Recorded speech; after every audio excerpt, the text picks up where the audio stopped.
नमस्कार, स्वागत है आप सभी का। आप देख रहे हैं news tanks.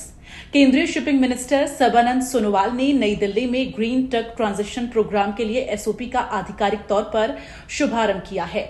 Green truck transition program SOP पर्यावरण के लिए बेहतर साबित होगा। इसके साथ ही जीटीटीपी का पहला चरण 1 अक्टूबर 2024 को शुरू होगा और 31 दिसंबर 2027 तक जारी रहेगा।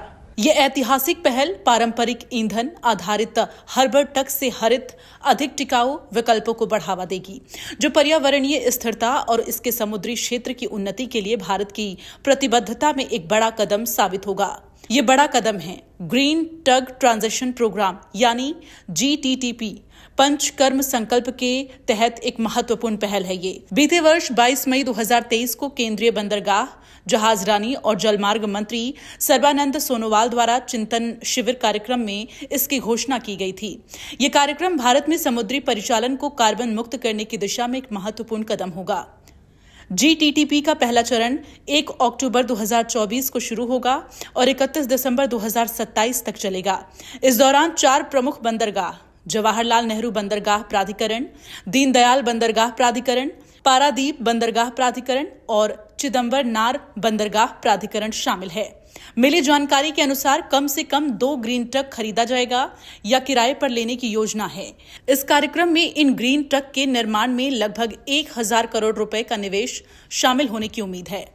ट्रक का पहला सेट बैटरी इलेक्ट्रिक होगा, जिसमें उद्योग के विकसित होने के साथ साथ हाइब्रिड, मैथनॉल और ग्रीन हाइड्रोजन जैसी अन्य उभरती हुई ग्रीन तकनीकों को अपनाने के प्रावधान होंगे।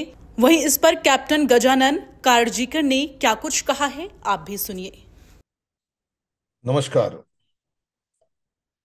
The Green Truck Transition Program is a very tall order and very well welcomed that the Ministry of Shipping, Ports, Waterways has now come out with the SOP.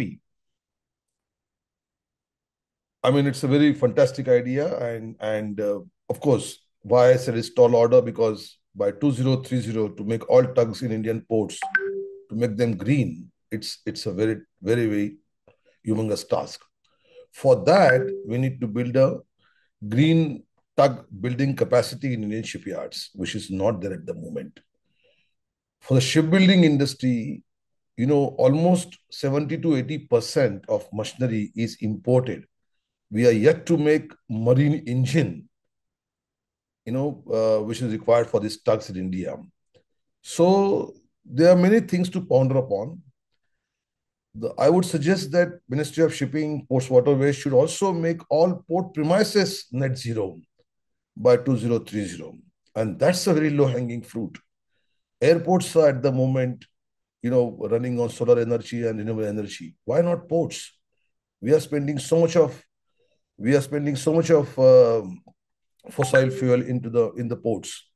So that needs to be done on priority basis, which is a very low-hanging fruit and which can be done. So thank you very much, and I really welcome this move of the Green Tug Transition Program. Thank you.